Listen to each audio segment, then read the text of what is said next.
Hello guys, welcome to my channel, Elves Vlog. Please don't forget to subscribe, like, and share my video. Ito pong ginagawa kong video ngayon guys, ay tribute lang po ito ng aking aso na si Bruno. Ayan po guys, nung una, dinala siya ng aking pamangkin sa bahay. Tapos, ayaw ko na sana ng aso guys kasi delikado sa mga bata. Pero sa ipinakita niya na smart, maliksi, nagustuhan ko na siya guys. O, tingnan mo yan o. Diba? Sino namang hindi magkagusto sa ganyang aso guys. Yan. O, tingnan mo. Yan. Meron pa siyang kalaro dito na aking muning. Silang dalawa talaga ang magka-partner ng aking muningning. Ayan guys.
Dito naman guys, ganito siya pag humihingi siya ng pagkain. Para din siyang tao na nakaupo sa may upuan at maghingi siya ng pagkain. Ayan guys, oh, gutom na daw siya. Ayan. Ganyan yung aso ko guys, na si Bruno. Namimiss ko talaga siya guys. Ayan. Ayan, sila pa yung dalawa guys, ang magka-partner. Laro ng aking alagang pusa. Ayan na guys.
Disturb ka?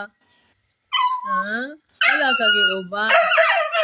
Wala ka giuban. Agoy kakatul.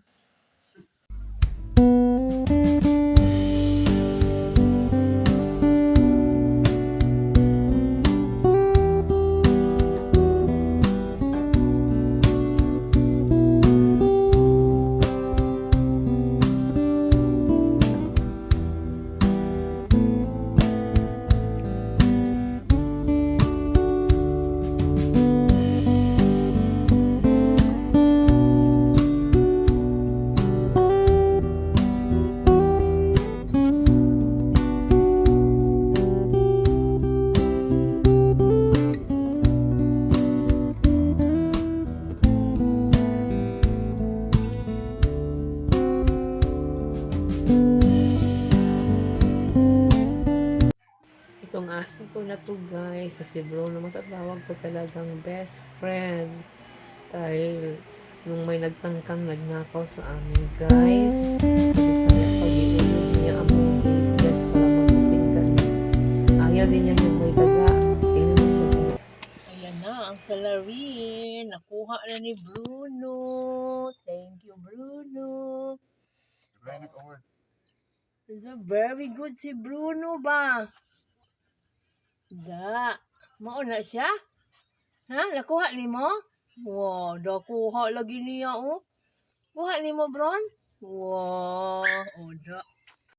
Ayan na siya ngayon guys. Nagkasakit. Nahirapan siya huminga. Hindi ko namin alam kung ano yung sakit niya.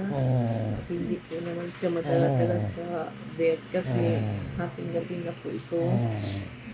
Ayan na siya guys. Nahirapan siya huminga. Nagkakaawa po. Parang na rin siyang tao guys. May ubo. At parang may asma. Kung dadalhin ko naman siya sa bed, wala din naman kaming care guys. Hanggang pagising na lang namin guys.